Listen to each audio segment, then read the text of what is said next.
Hey everyone, it's Tristan here. Sitting down to play some Halo 5 with none other than the game's design director, Brad Welch. Hello everyone. Thank you very much for joining me, Brad. We're going to take a look at the first, a couple of levels from the game's campaign.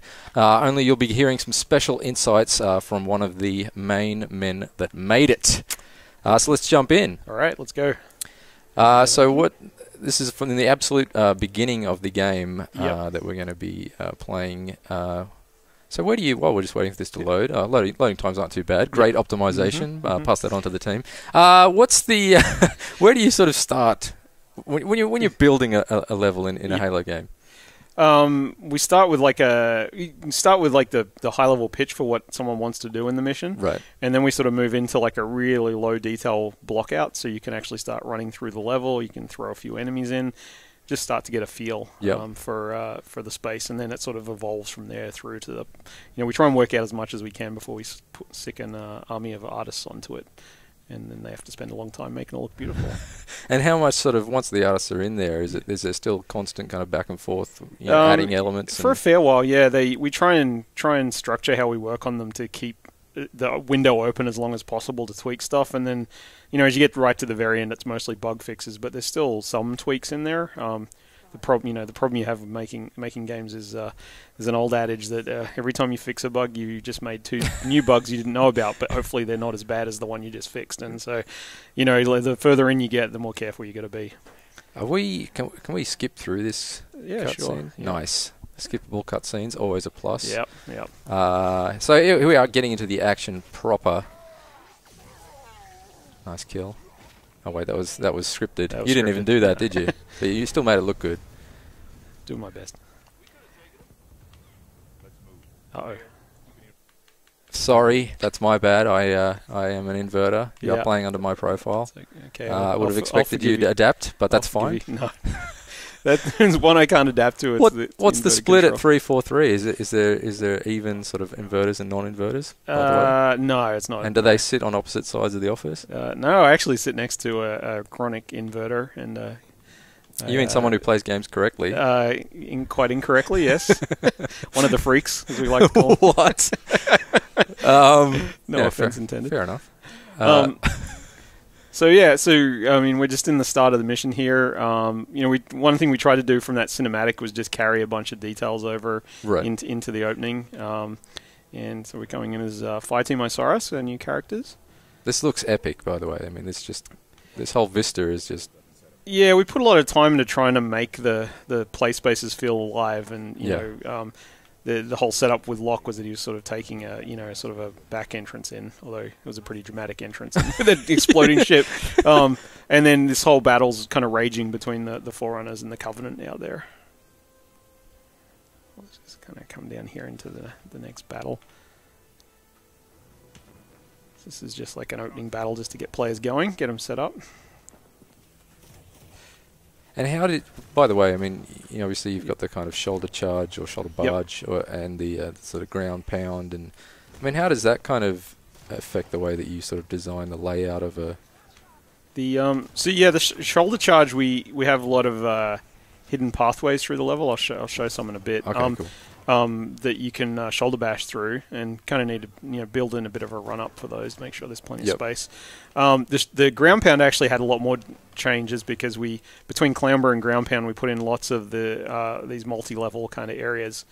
So if we kind of go over here, and we built them into all the combat spaces, so you can then kind of ground pound down onto enemies, and you have a lot of options of how you want to move around the space and fight.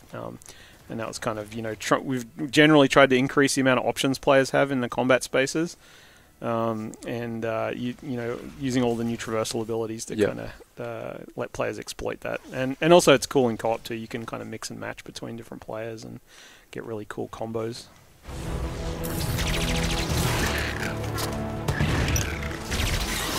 Do you favour the Needler? No, I just kind of like the smart link we added to it. It looks pretty cool with the offset guns. So. Well, the Needle's pretty awesome against like shielded elites. It's a pretty effective weapon. Yeah. But we kind of did updates to all the Forerunner weapons in the game. So these are a bit different to the way they were if you played Halo 4.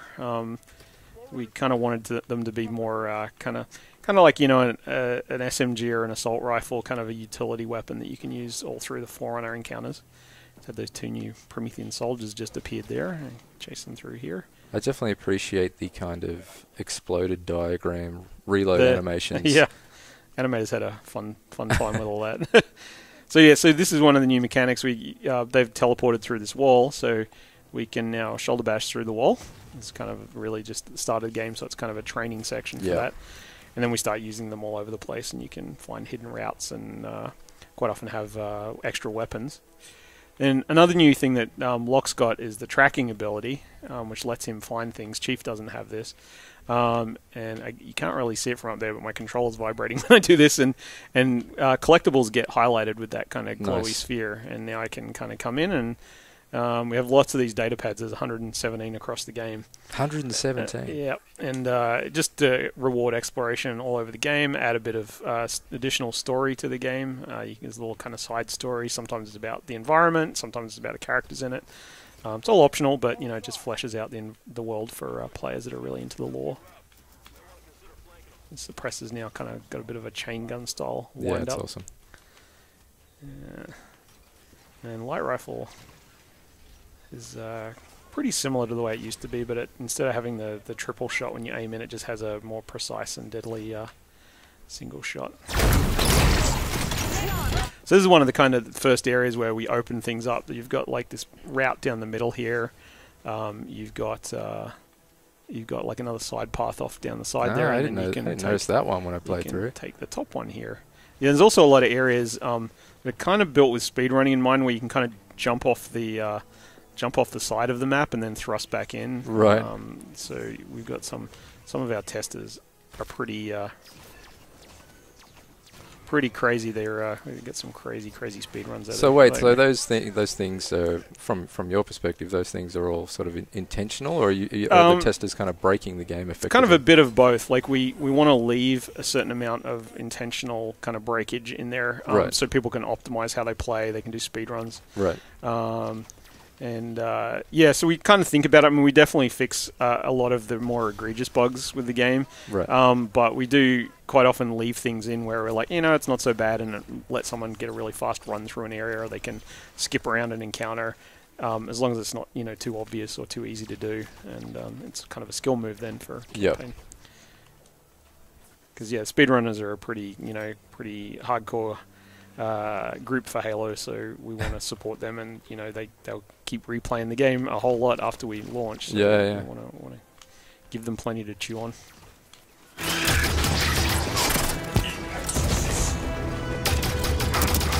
So we've got the new thrust ability as well for doing thrust evades, and you can use it to extend your jumps and doing thrust jumps. Depends which difficulty you're on, but you kind of need to use it more in the later part of the game to throw off the aim on the enemies. Yeah, I played through it on normal because it's just how I live my life. And yeah, I like when you're playing against like sort of the warden who has that big sword. Wait, am I spoiling anything by saying that? Maybe we'll publish this tomorrow once the game's out. You know, I found myself using the sort of boosted dodge. There, but not so much early on. But yeah, I can see if had I been playing on Legendary or something, then it would definitely be useful. Yeah, that character we designed around being mobile. Yeah. Around it. Yeah, well, you don't want to get in his path, that's for sure. No. So over here, like, there's another little secret route over here. And there's a scatter shot. This guy's a little bit updated. He's pretty similar to Halo 4. It's kind of still a shotgun type weapon. But on the when you zoom in now, the shots actually will bounce, and you can reflect. Nice. Actually home in on the enemies a bit. And it's pretty powerful up close. Oh, I'm out of ammo. Not good. I'm probably playing recklessly here.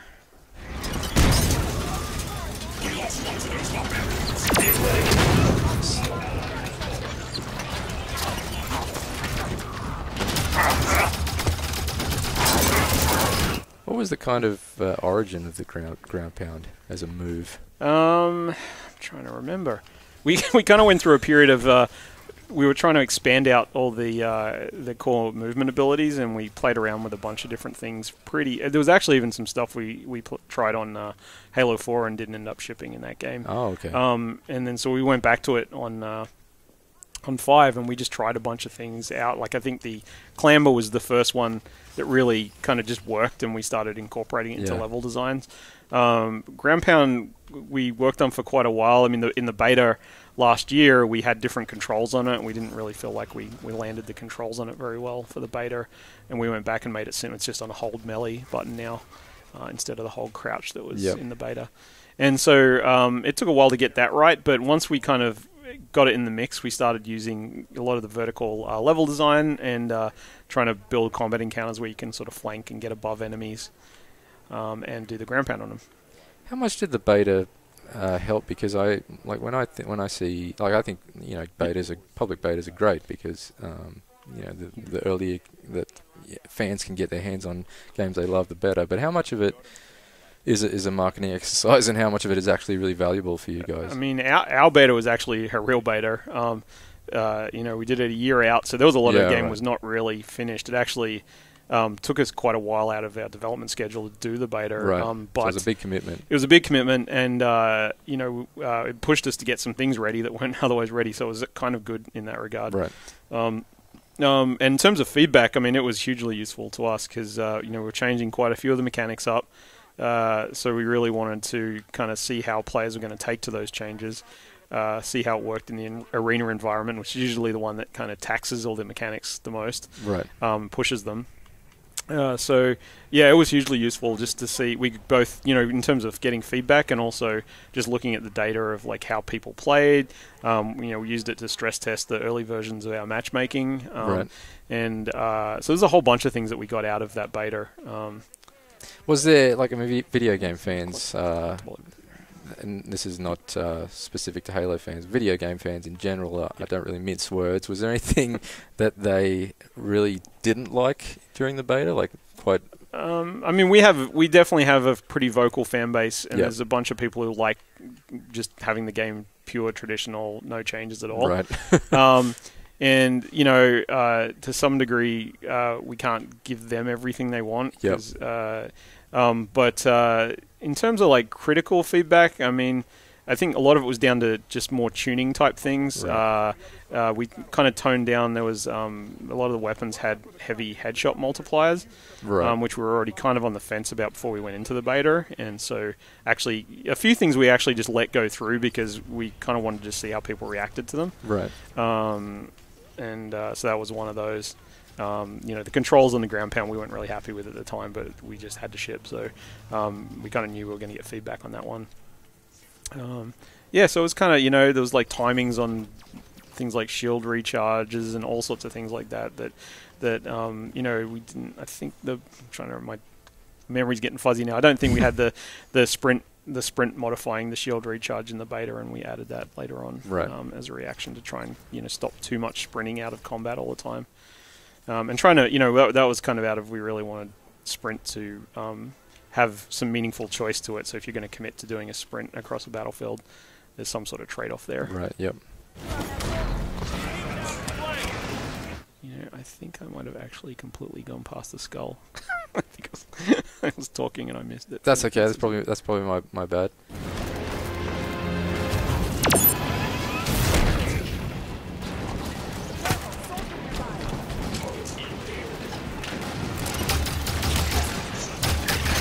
When you're sort of designing the campaign in its entirety, there's got to be certain beats that you have to hit with a Halo game. You've got to have an awesome stretch for the Scorpion tank. Right. Is there kind of like a manifesto for? It's not so much a manifesto as we kind of do it. We do big beat maps for the whole game. Right. As we'll sort of block out the missions. When we started on this, the game's pretty big already, but it was actually quite a bit larger in early plans because we were insane and stupid, and so we trimmed it back a bit. But there was a lot of different beats across all those different plans as we sort of as things came together. This is quite a few years ago now, right?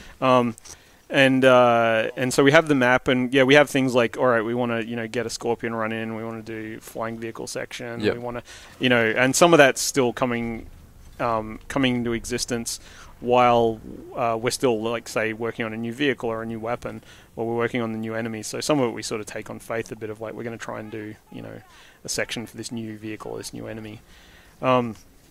And so, we definitely plan that out pretty early, and then sometimes that changes as you actually kind of implement them. If something turns out really fun, we might do it a couple of times. But there's a lot of key moments where we got to have some big vehicle moments. We want big open combat spaces. We want some narrow areas. We have like big set pieces, like the Kraken coming in there.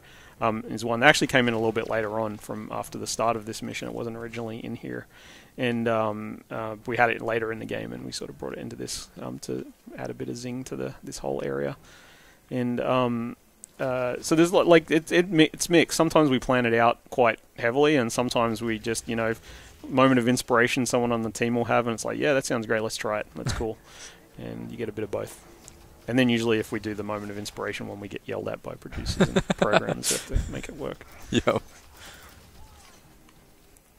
We added these guys up here, the new soldiers, and they're using the Splinter turret, which is we wanted to get a new Forerunner mounted weapon in, and sort of like an arc lob bomb. It's pretty cool. So there's not really a turret that was like that already, so that's cool. Kind of like a grenade launchery feel. And they're pretty lethal. So especially on the higher difficulties, they're pretty dangerous. But also, if you take them out, then you can take it into the next combat encounter with you. Which is a good one to do in here in the final battle of this mission.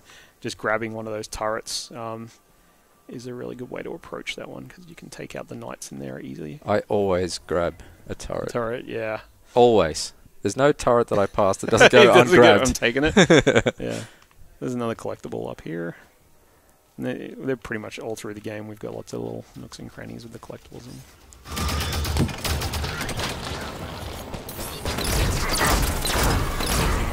So the Prometheans this time, we changed their way they take damage a little bit. We obviously added the soldiers in, but we wanted them all to have that kind of weak point that you can then take out. The knights in 4 had shields on, and we sort of wanted to move away from that because it was too similar to the Covenant.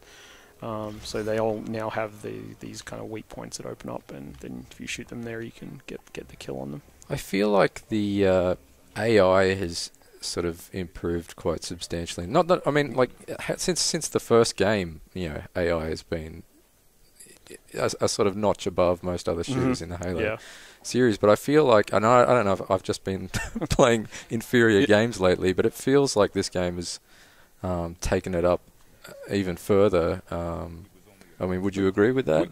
We definitely put a lot of work on into it, I think. We definitely put a lot of work into the AI. Yep. And then we also, we had the companion AI from the other characters as well as the enemies. Yeah. I mean, it's definitely a signature in the game. On 4, we were actually, because we sort of inherited the engine and then started updating it, we had to learn how all of that worked. It was actually quite challenging to even get our first kind of version of the character up in the game. So we were learning a lot, and so this time around we got to spend more time actually improving things. We did, as well as the new characters and updating the knights to work with the new weak points. We tweaked the hunters are quite a bit more challenging now. They'll swat grenades away. They have different melee berserk attacks when you take one of the pair down. So there's a lot of little things like that we did. Even the hunters, just their kind of awareness seemed better. I noticed, like, every time that I'd use like a squad command for the rest of the squad to attack the hunter, and then I'd circle around, classic kind of pincer movement. Right. Yep. And he'd be onto me. Yeah. We actually kind of we had to tweak the enemies quite a bit because of the always being 3 other AIs running around or players. We actually, the way they react and the speed at which they react, we tweak quite a bit, because they, it's when you get multiple players in the mix, I mean, in all traditional co-op, you can kind of get them a little bit confused between targets. Yeah. And so we had to kind of make them deal with incoming fire, and some of that we just did with more enemies in the encounters generally. Right. But some of it we did with how they react to things, like who do they focus on.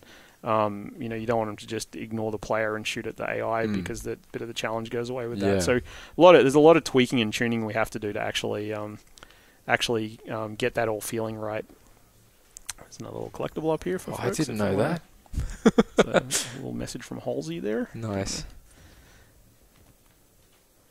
All right, let's charge up through here. I think we can track up there. So we kind of, with the tracking, we wanted to move away from having any objectives blipped as well. So if you just want to play through, and we actually did UR tests on this to make sure people could get through without using it, and it was fine. People were getting through okay, and they could explore, but it's always just there on one button press on the D-pad as a backup if you get a bit lost or you want to work out where to go. I think it helps like the environment feel a bit more like you're exploring it. Then you sort of make the choice of whether you want to highlight things or not, or you just want to keep wandering through yourself. I can. However, I did not claim to be able to access it instantaneously. Excellent aging blemishes. On the our character team puts an insane amount of work into that stuff. I remember walking past the guy's desk who does all the character faces and just having like all different skins up, trying to get it just right. They put. I mean, all different. Oh, it sounds like the apartment of a serial killer. It kind of, It's like puts the lotion on. Those guys just. I mean, their attention to detail is insane. Our character team. Those guys are amazing. Oh, it's an amazing looking game. No question. But yeah, I mean, there's all those little details. You know, people spend quite a bit of time. Just working on to look right, like all the little materials on the armors. You know, which bits are rubber, which bits are metal. They have like giant style guides for what type of materials and all the different parts. And they spend a long time on getting that right. And I mean, the cinematics, you kind of get to see those assets in their all their up glory. Close. Yeah. Nice. Yeah, and this was actually like wrapping up sort of a plot line coming out of Halo 4 with Jewel as the leader of the Covenant guys in that. And we sort of deliberately wanted to move on from this quickly, as we could have spent more time with it, but it just wasn't really in the core plot of Halo 5. Right. So the longer we kind of lingered on it, the more it kind of made the story harder to kind of get into for Halo 5. Right. So we wanted to kind of get Halsey back and kind of wrap that storyline up. I've got to be honest with you that I have played every Halo game, every campaign, enjoyed them all, well, pretty much. I can't really think of maybe some more than others, but consistently I've enjoyed them. Obviously, I've kept going back. I don't really follow the story, right? I know there's different races and planets with rings around them and what have you, but I just want to shoot aliens at the end of the day. Yeah, I mean, we actually kind of look at it as like layers of depth, because we have people who are like crazy lore fans, and at the basic level, we kind of want players just to get the basic of like, hey, his Lock and Chief, and Lock's hunting after Chief, and then I get that. Yeah, and then we try and get that layer right, and then it's sort of like peeling an onion of how much more story you get. Do you do you understand the Covenant factions? But here's the thing, Brad. I hate peeling onions. It makes you cry. I just the best analogy. I see what you mean though. Yeah, I mean, it's just there if you want it, and all the way down to finding the collectibles, and getting lots of extra little lore about audio the logs and things. Yeah. So we try and do that. There's quite a bit of story in the conversations between the fire team members. Look out! Who's this? Looks a bit familiar. He looks a bit shaky there. Seen this guy before? Yeah. He's a bit nervous. He's getting old. Yeah, he's too old for this. Bleep. Yeah. Yes, I mean, this was kind of a big moment for us, was bringing in Blue Team, and it's an interesting one, like you were saying with the story, for extended fiction fans. Like, these guys have been in the books, and fans have been clamoring to have them in the game, and this finally gave us the excuse to get everyone in. And I mean, this is kind of a direct counterpoint to the opening cinematic, which, that one's very kind of over the top, kind of very, action packed, lots of moving parts. This one, we wanted these guys to be much more precise and kind of, almost like contemplative, like they're having very quiet conversation. Right. They just book it straight out to where they're going, and they're just super. I mean, I guess they're matter of fact about everything because they're, Spartan 2, so they're kind of like the ultimate badass. Yeah. Spartans. They've seen a lot of stuff over the years, and so this is kind of like routine to them. and also just the way they interact is very. I actually quite like it. Some of the character dialogue between them is very. It's not really funny, but it's kind of like they have this very dry tone between them. Yeah, there's banter. It's very dry banter and very matter of fact. Like kind of, they know they're good, and I really like that as a kind of counterpoint to Osiris, who are a bit kind of more, having quips and kind of got Buck making jokes in the middle of combat and all that sort of like stuff. Nervous gags. Yeah. Yeah. That's pretty cool. Yeah. Yeah, and some of this came out of working with the cinematics team, and we put all the thruster abilities and all the new mechanics are kind of really based around thrusters on the armor. So we started to work that into cinematics as well, right? And sort of like the next kind of logical upgrade for for the suits. And yeah, just barely just flinch, and then he's out the window, whatever. Catch you later, dude. So this is obviously a much more confined level than and this is a bit more traditional. We actually intentionally the chief missions are a bit more traditional, right? In that they're tend to be a little bit longer. They're a bit more linear, although they open up in areas. But more of a traditional feel. And then Chief doesn't have the full tracking. He can find his objective, but he doesn't have the scanning and tracking, which actually makes his collectibles harder to find.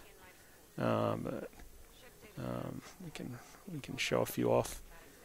And this whole station was designed around, it's an old Oni shipyard, and this ship was actually, when whatever happened to this ship happened, that was still under construction down there, and we're going to go... I'm interested to know whether players really notice this when they're playing, because you actually go down into that ship, and that's the whole second half of the level down in there. I didn't, you didn't by the way, no. It's always tricky, that stuff. Like, we spend a lot of time sort of obsessing over these details. So later in this level, while we're playing this, we will actually go where you're See, where right you're down there, when I go down the elevator. We can look back up from there. Yeah, I don't think you can actually see all the way back up from down there, because you're down in that big superstructure. Gotcha. But that whole... We'll go down there and I'll sort of point out where it is.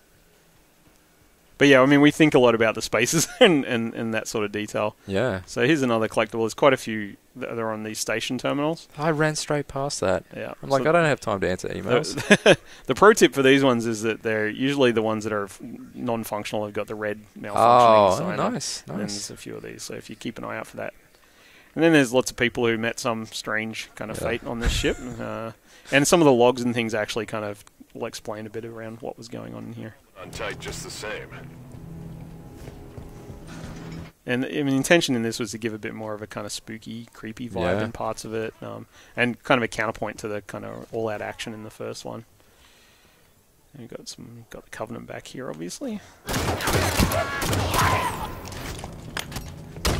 Move toward the data center. Not a good grenade throw. And so there's, even in these areas, there's actually lots of little routes. So if I go, keep an eye out, there's one up here. I probably should have used it already, because had no idea that was there. So if you come up here, and then you can actually drop on. There's actually one of the co-op achievements. You can do it right here if you get you and a buddy. That's cool. And you got to assassinate 2 elites at the same time. So if you both come up here, and you don't wake up that whole encounter, you can get the drop on 2 elites at once. That's a good tip. Drop in the middle of it. I'll probably get shot in the back. That's more like it. And then we've got the new orders stuff, so you can give orders to your fire team to shoot at a dude, and they'll go in and pop your shield and kill him. And so you can use that if you want. And that kind of varies on whether. I mean, if you really want to crawl the whole game and just give orders as a non-fighting. Non-combatant, you can probably do it in the lower difficulty levels if you want to. Take you a while, but you could do it. And we kind of just hang back and just watch it. Yeah, we've had testers try and do that, and you can do it through a fair bit of it. Is there like a pacifist achievement? No, I suppose you still got blood on your hands. There really. is. Yeah, you do. You're giving the orders. Yeah, we actually did talk about doing something like that, but I think it's not. It's really like an optional thing. Right. The main purpose of the orders is really to, kind of cause distractions and flanking in the tougher enemies. Flanking, definitely. I use the orders quite a bit, actually. I really like that. Was it always such a kind of streamlined system? Was it always just going to be sort of one Mostly, yeah. I think we did toy briefly with some like issuing different orders, but it just A, we've got a lot of things on our controller right now, Yep. and B, it's like it's sort of a complementary system in the game. So we didn't want to get too complex for people, and we kind of wanted people to use it. So if we made it too complex, people probably would just not use it. Oh, I'm very much glad that you went with the system that you've got because in the past week I've been playing Assassin's Creed Syndicate, and it has certain commands, not to bag out someone else's product, but it has certain commands where like the circle button will have like 6 different things tied to it depending on context, and so frequently you're just like doing the wrong thing, which is frustrating. So I think simplifying as much as possible. And I think the order system works really well. I mean, it's either like shoot this or go there, right? That's yeah. You can also, I'll show you some stuff. You can order them to pick up weapons, which is another. See, I didn't know that, but is that still tied to the one? Yeah, it's all the one button. So if you point at a weapon, you can get them to pick it up. And so, I mean, one tactic kind of for getting through the game is you can order them like as you find power weapons. Not so useful with just the basic weapons, although they will use them. Right. But you could order them all. Find a rocket launcher, give one of them a rocket launcher, then basically get them all loaded up with power weapons. And as long as you don't die and reset at a checkpoint, they'll have that weapon all the way through to the end. So it can be really useful in some of the boss fights, especially on high difficulties. So again, the order system is much like peeling an onion. It is, exactly. Yeah, and this game is just a bag of onions. Well, we actually we do think about the game and how it plays on different difficulties in that way. For instance, we tune normal so that you could, if someone plays through, completely forgets about orders, forgets about all the new abilities, they can still successfully get through the game and just play it like a traditional Halo game. And then we try and amp that up the difficulty levels, and we start to push you. So if you're really skilled, you'll still get through it, but you might want to start to lean on more of these tools as you go up. But that's no way to speak about your squad mates. It's they're not, Sorry.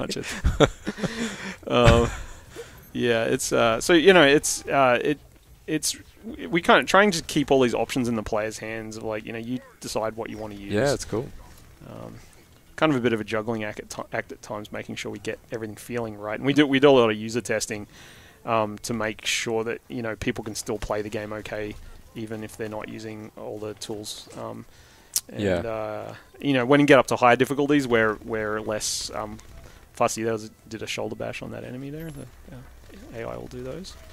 Are you? Yeah, that's sweet. Are you sort of conscious of because most serious Halo players just will go straight to legendary. Yep. So are you conscious of making with Halo 4 and now Halo 5 of perhaps trying to make it even more difficult than before, just to provide them with a new challenge? Or we tried to do that on 5 with Legendary specifically, because we kind of we know how many people play Legendary. It's not crazy huge percentage. So people who go and play Legendary are looking. They're looking for a reason. Yeah. So we actually did a lot. We didn't really do a lot of testing on Legendary with just random people. We kind of used a lot of our more hardcore internal players and especially our testers. Yeah. And so the testers get really crazy good at the game because they know where every single thing is. So they're still there's a bit of wiggle room in there. If they say it's challenging, usually it's ridiculously challenging. But that was kind of our baseline for Legendary, was like, let's get it in the ballpark, with those guys, and then have a slightly wider audience play it. But we definitely erred on the side of keeping it more challenging rather than letting it get easier.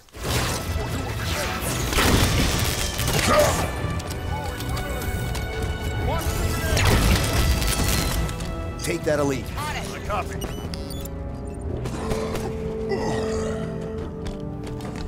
Area's clear. Hydra here. This is one of the new weapons we added. This is in the beta, the Hydra launcher. Yeah. Kind of a lock-on grenade launcher. This section, I've demoed this section a lot, so I have different ways of playing it. But this was kind of one of the big areas that quite early on we kind of really latched onto as a area with a lot of options in it. So there's a few in that previous area, like I was going up the side route, and you can go through some of the crates. But this one you can go all the way across the top, across all these top railings. You can go straight down the middle, and there's also stuff down the right there where you can take different paths. You can, I can come out up here. Let's take the DMR. Yeah, I'm pretty sure I took the top Yeah, most people railings. kind of take this path. I mean, up yeah, here. that's just combat 101, isn't But it? then Get the high ground. And I can come down here. Yeah, it makes the most sense. But there's other weapons and stuff. Coming out in the middle here is kind of a bit more dangerous, but yeah, the AI are all set up so that they'll, depending on which way you go, Right. At least some of them will follow you up the different paths. Right.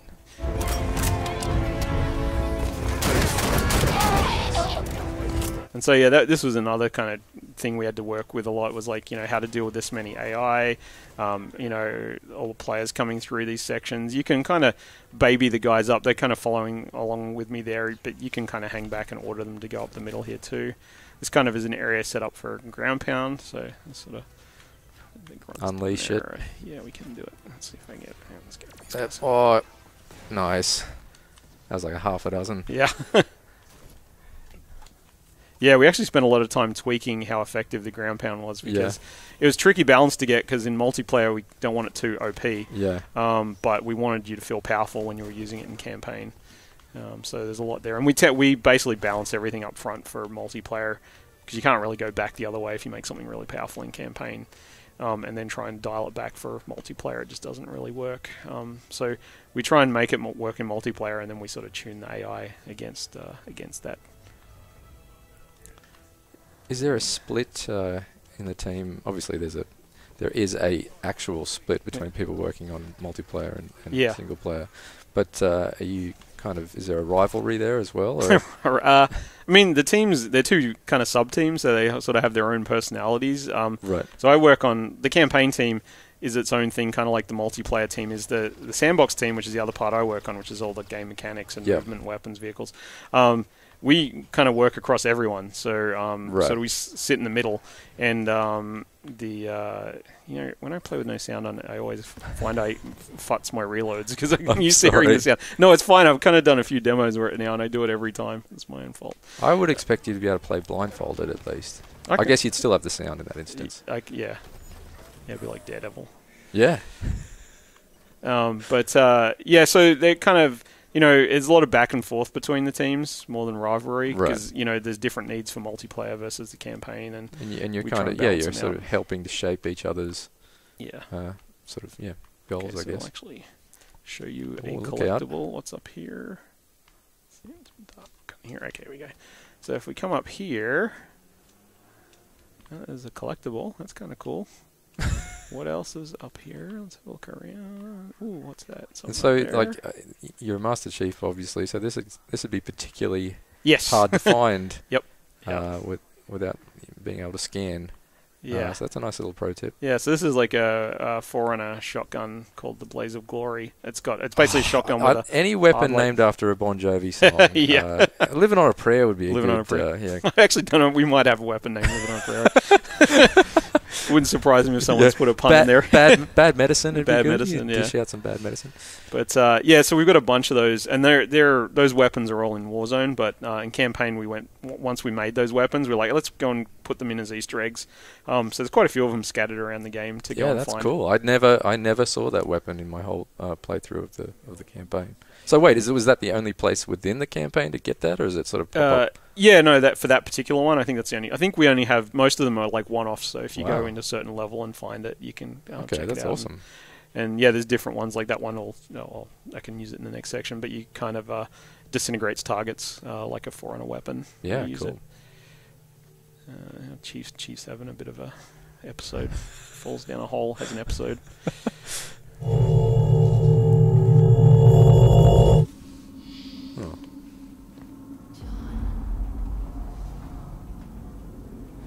Yeah, we had a lot of back and forth on how much do we go into Chief's state of mind, and we kind of wanted to get that feeling of like he's on the edge, somewhat. I think you definitely captured that. It's good, yeah. Yeah, you can never tell these things until people play it, and it's like, are folks getting that feeling across? Yeah. But part of it was like kind of having Blue Team kind of being concerned about him as well. Yeah. Parts here.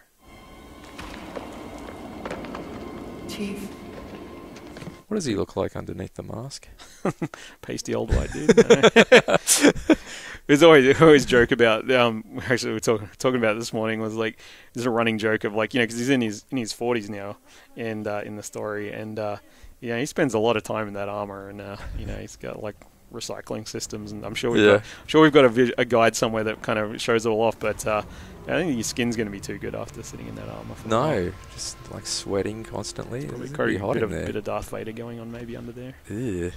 I was thinking more like the guys from Slipknot. That they, I'm not a huge fan of that band or anything, but they wear masks. Or some of them do anyway. Yeah. And I remember reading that they never clean them because they're a metal band. Yeah. And there's all kinds of bacteria and stuff growing in there. Disgusting. Anyways, this is the future. I'm sure there's self-cleaning systems. True. Or some kind of cool alien organism that eats bacteria or something that sort of lives in the. So this area is definitely, we try to do a much creepier kind of vibe in here. And this path quite often splits, and so you can take a couple of paths down through here. Yeah, I was wondering that because I thought I was just nailing it and finding the exact path. So there are... That took a long time to get to because we spent a long time with people getting lost trying to get down. Right. We use, if you come back around here, one typical technique we use is we have the lighting here, and then we have these sparks and things, and then also we always lead you down, so there's dialogue from the characters talking about that, and we just try and create that feeling of as long as you're going down, you're going in the right direction. But there's actually a lot of work that goes into that sort of thing when you do split paths like this. It's actually pretty challenging. So the sparks are just a visual cue to sort of beckon you. Yep. Yeah. Nice. So it's not something that you really think about when you're playing. No, all this stuff's happening behind the scenes. Yeah, as you kind of playtest the game, you get points where you put it into playtest, people just stop at a wall, and they're like, I have no idea where to go. Yeah. And so you have to start working through the sleepy grunts here. Let's can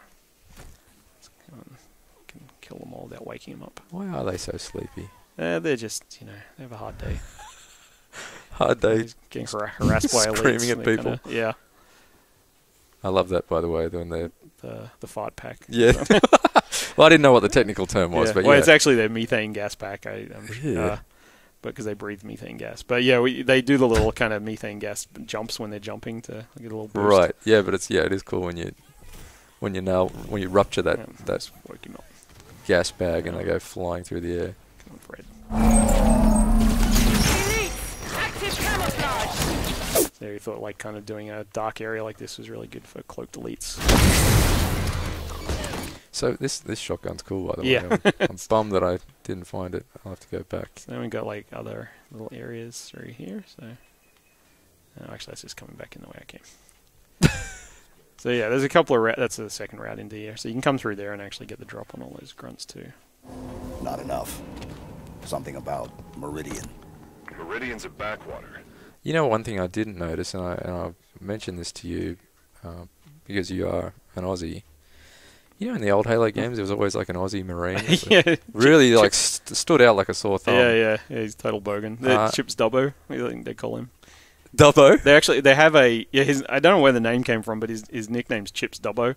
And there's actually achievements in Master Chief Collection for playing alongside him in each of the games. Yeah, right.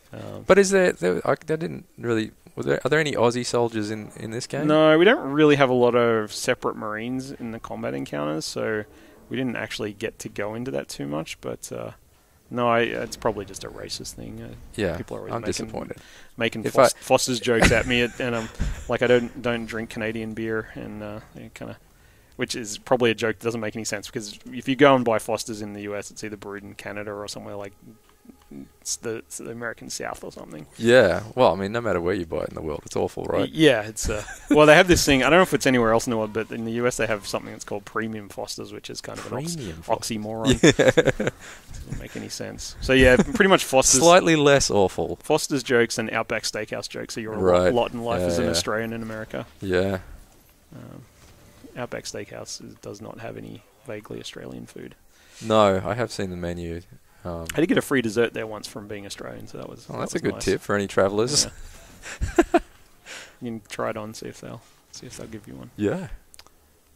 What was the dessert? Something quintessentially Australian, like an apple pie? It probably had some some Australian thing tacked onto the name that made no sense whatsoever. I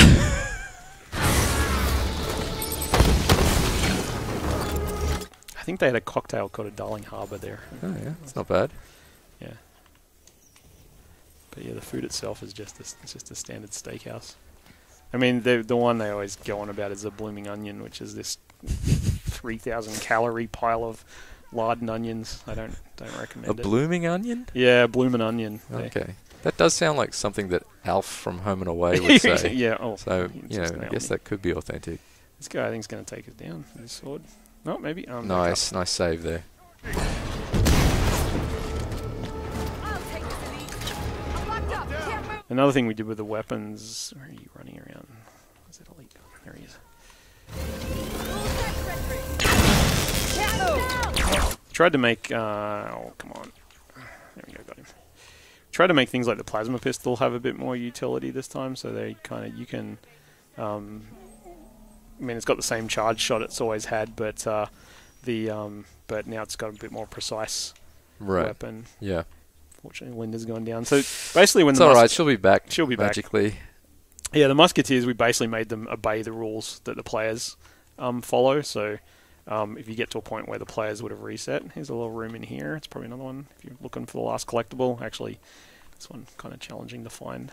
It's behind some debris, but there's another collectible in there. What was that gun? Was that just a... That's another Hydra. Oh, okay. So I'll take the Hydra.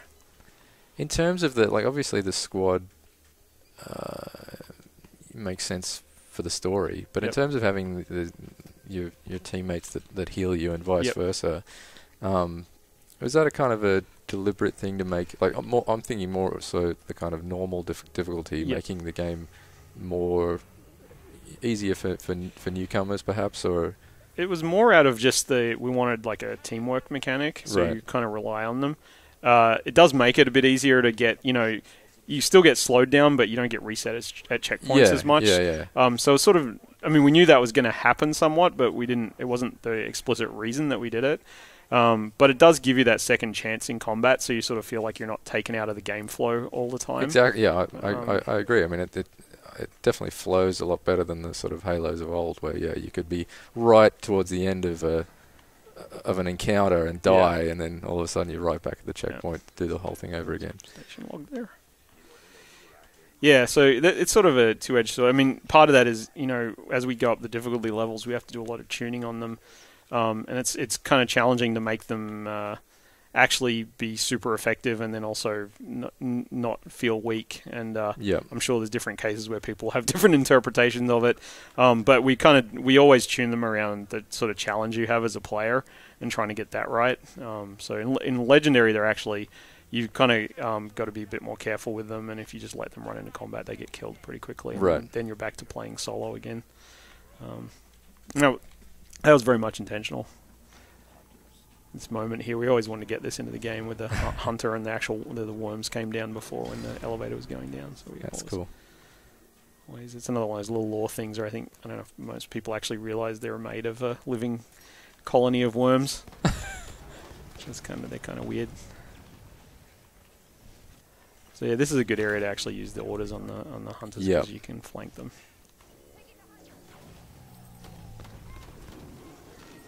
So we can get him to deflect. Because these are grenades coming out of the Hydra, he'll actually deflect them sometimes.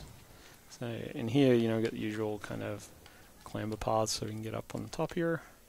It's a good way to stay away from their incoming fire. Shoot him in the back. He's down. So this guy goes into berserk mode now. He's going to fire his little burst shots and he starts chasing the team around and smashing them and shooting at me. You can also ground pound these guys, and it's kind of dangerous to do, but you can. They get a slight stun. Let's see if I can get him behind him. Oops, oh no! So yeah, ground pounding on the big guys always gets you like a kind of stun on them, which gives you a little brief window to get in behind them. You can use it on a knight if you knock his armor off, and then you can then assassinate him. Another thing in here is if you actually don't fight these guys, there's an achievement around this, but if you don't fight those guys, you can just actually sprint through and go and open this up. And when you get to the very end of this mission, where there's some hunters in the big hangar bay, you'll actually get these guys come after you as well, and so you get twice as many hunters in the final fight. But you also get an achievement for that. Yeah, that's interesting. Reactor room is just ahead. I can light this fuse and bolt. No salvage for the Covenant. Right, let's go.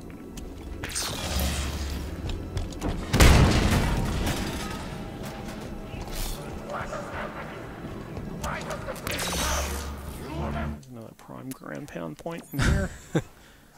Later, dudes. Let's have fun. We spent a lot of time tweaking the ragdolls on the characters so that they go flying.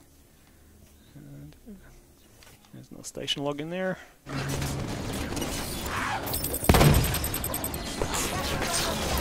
Alright, so this room has got a skull, so don't let me leave this room without showing you where it is. Scaffold fire!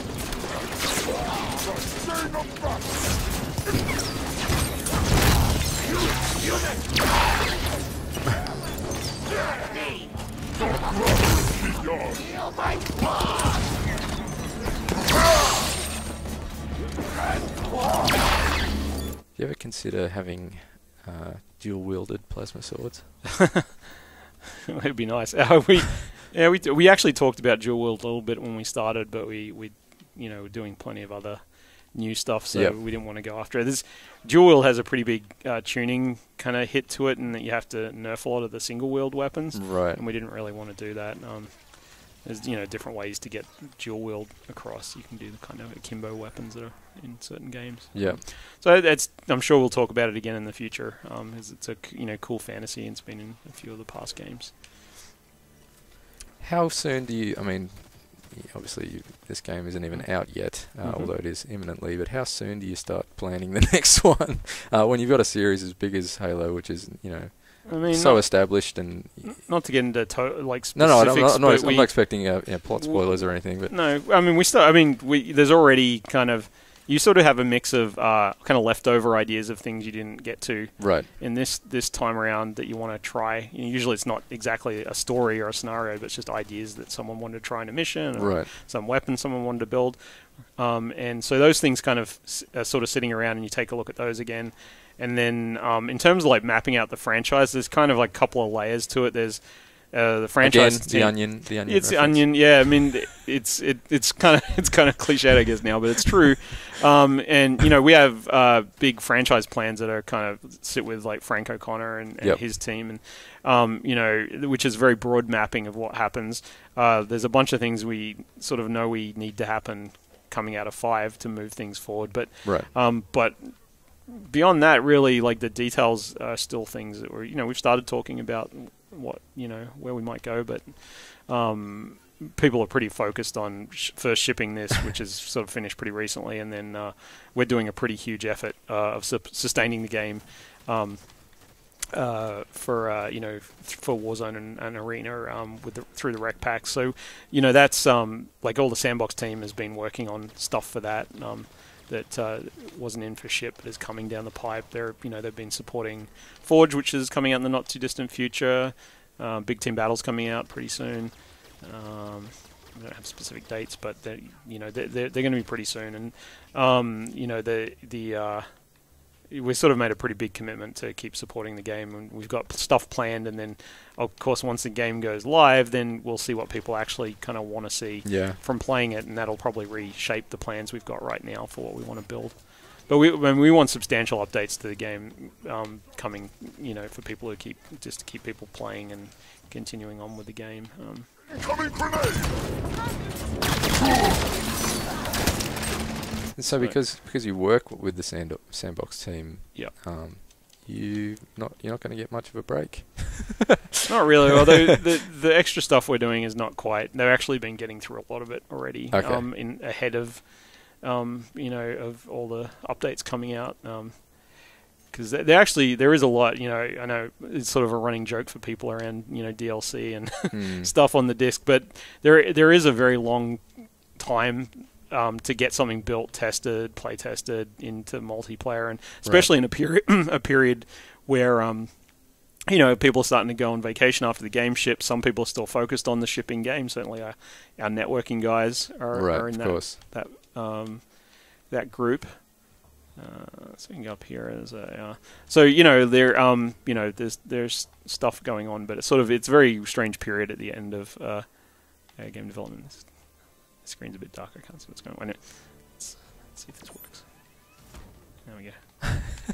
You should use a ground pound to light the way. Yeah. Interesting. Here we go. So this area up here, there's a little nook down here I just dropped in, and there's actually a ground pound down into here. And oh, what's that? Looks like a skull.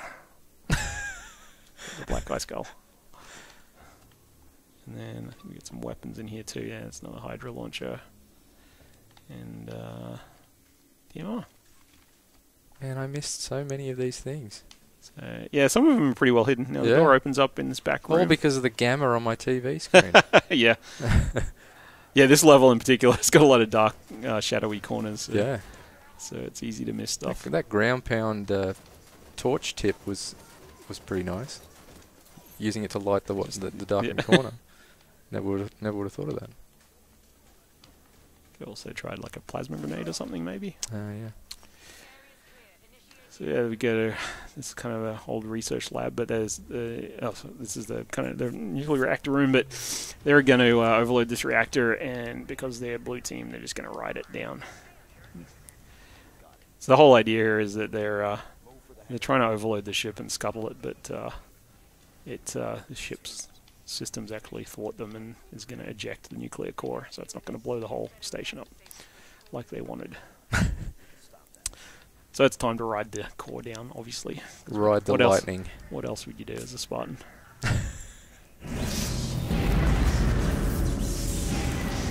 The safety systems are set to pump coolant to the reactor. This whole plan. When you said earlier that this game, the campaign, was originally a lot longer, so when you're sort of trimming it down, is that just sort of to avoid sort of repetition, or yeah, I mean, some technical hurdles, I guess? It's kind of everything. It's right. like there's technical reasons. We barely got through the whole campaign, built and arted up as it was. It didn't really need to be longer. Like it's making it longer for the sake of being longer. Right. A lot of the bits we cut were not really. Yeah, some of them were repetition. Some of them were just not the Banshee super exciting. Just fell off? Yeah, I think it got EMP'd. I don't know. That's cool. It probably was shooting something at me and then EMP'd it. That's awesome. It's the usual sandbox. So yeah, I mean, this area we wanted to make, kind of go out with a bang and have something that felt really big and get some Banshees in. There was many different versions of this whole sequence across development, but sort of turned it into this big sandbox kind of bowl.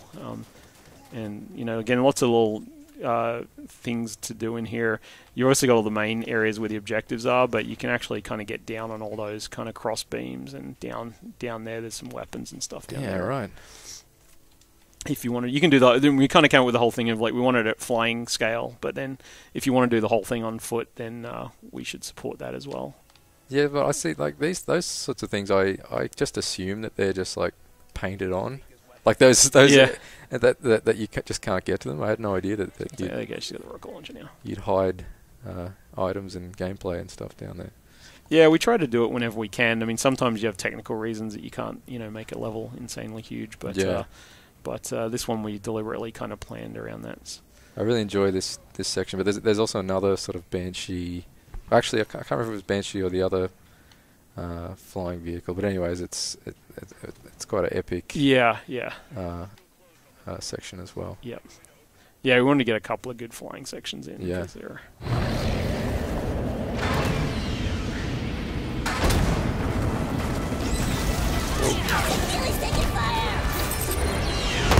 Oh, out of the way. Sorry. It's alright, I'll rescue them.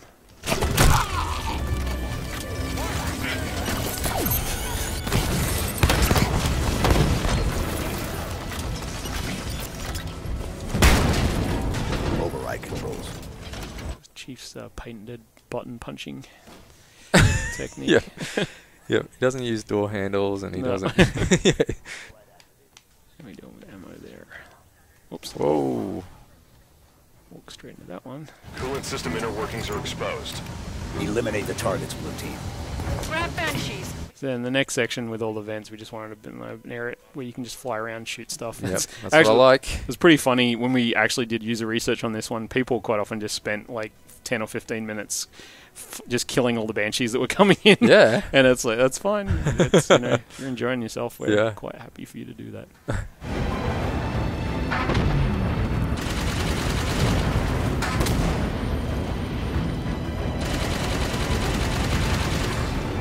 Actually tweak the banshees so that they actually have the shields at this time, just to try and make the combat against them a bit more interesting. Yeah. If you just like pepper them and then leave them alone, they're going to recharge. And then when you play on harder difficulty in here, it actually gets kind of challenging because there's quite a few grunts with plasma, fluoro cannons and plasmas, and they can get kind of nasty on you.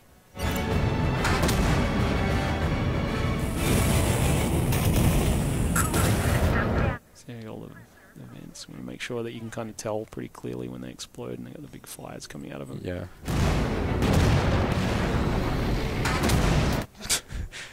That was a flashy move for little reward.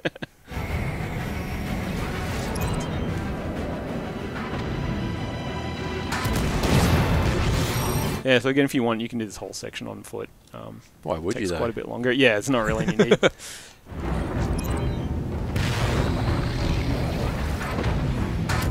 Keep firing on those coolant. Yeah, Banshee bombs are definitely the easiest way to go. Nice. System failing. Reactor core temperature rising. Immediate evacuation advised. Some tricks. Always fun.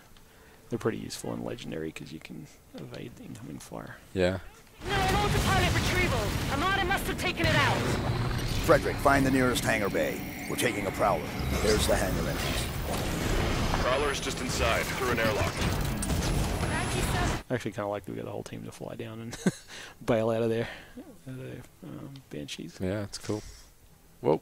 Oh, he just dropped it off the edge. That was expensive. That's alright, it's just covenants. Move to the prowler. Reactor core temperature has exceeded 1,373 Kelvin. I think we've got another, Yeah, it's green. another station there. Station log. And yeah, so that's ultimately we want to get out to. That's the ship's called the Prowler. So, just a throwback to the beginning of this level. Are we now inside? Now we've moved through. So from the part that's in that ship was the two big open combat encounters. Oh, with right. And then when you move out of the end of that one, you're moving off the ship again into another area. The station's actually quite long. We had different versions of it. There was one version early on where you could, you're always in that big inside hangar, so you could always see. But we ended up going away from that. Right. But yeah, I just spent a long time designing the Prowler as a big new ship and sort of a central piece in this space. Yeah. And this was really just designed as a big sandboxy power weapon. I mean, there's quite a few power weapons in here. And so certainly on normal, we just wanted to, you're going to get to, kick a lot of ass in here. They're sore. Actually, I'll take the rocket launcher back as well.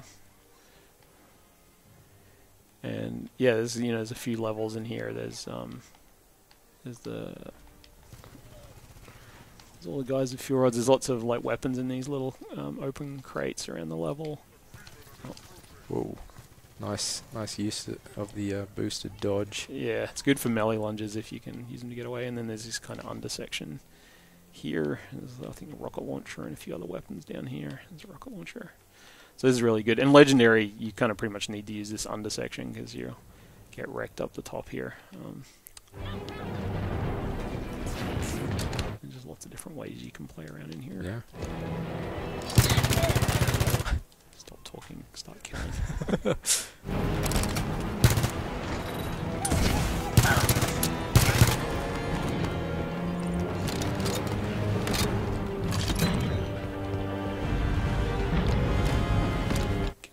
Turn on the fuel pump. Reactor containment failure. Immediate Immediate evacuation advised. Launch controls are here. Vehicle launch preparations initiated. Fuel cells at 0%. Initiate. See a bit of the few Covenant ships out there. For launch. More hunters.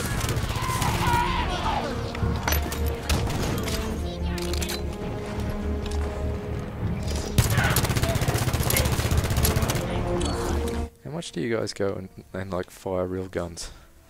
I didn't get to go and do it. We actually have our audio team tends to go and do a lot of that crazy stuff. Yeah. And I think they've got. I think on 4 they got some contacts with some U.S. Army guys, and so they get, they get to go out and just record all sorts of crazy stuff. I think they actually took mics out on a Abrams tank or something on the turret of it, and they just fired shells on a proving ground range. Wow. Yeah, so they get to do all sorts of crazy stuff, and then they go off and have all these probably not safe potato guns and things that they build and record. And Wait, why would they build a potato gun? oh, just there's some sound in it that they like. I don't. They're quite dedicated to getting awesome audio for. Have they thought of building an onion gun? An onion gun, Just maybe in keeping like with the general Halo theme. Perhaps, yeah. What about, like, do they get, like, alien weaponry from NASA? You know, the top secret stuff? From Area 51, yeah. They kind of just take a weekend down there. Yeah. I mean, a lot of the created stuff, they spend a lot of time on kind of getting the right sounds for, like, weird Forerunner things. They have some crazy... Ooh, that's not good.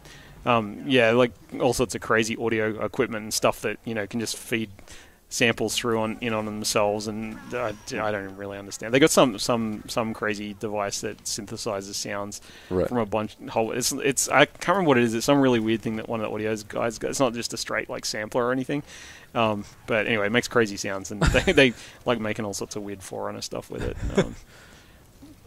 But they're always just searching for like the most unique, impactful audio they can get for everything, so that people sticks in their brains. Yeah.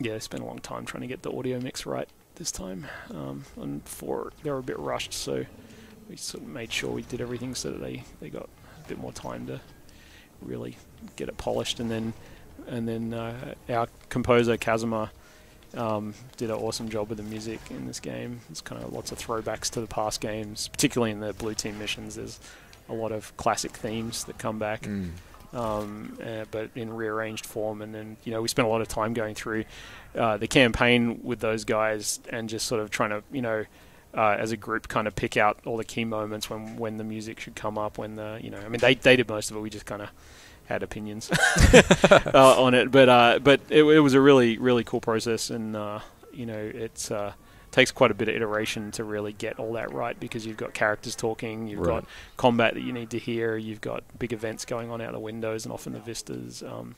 So we spend a lot of time working through, what's the most important thing, because if you just put sound on everything, it just turns to mush, and so you really have to think about, what you're doing with the sound.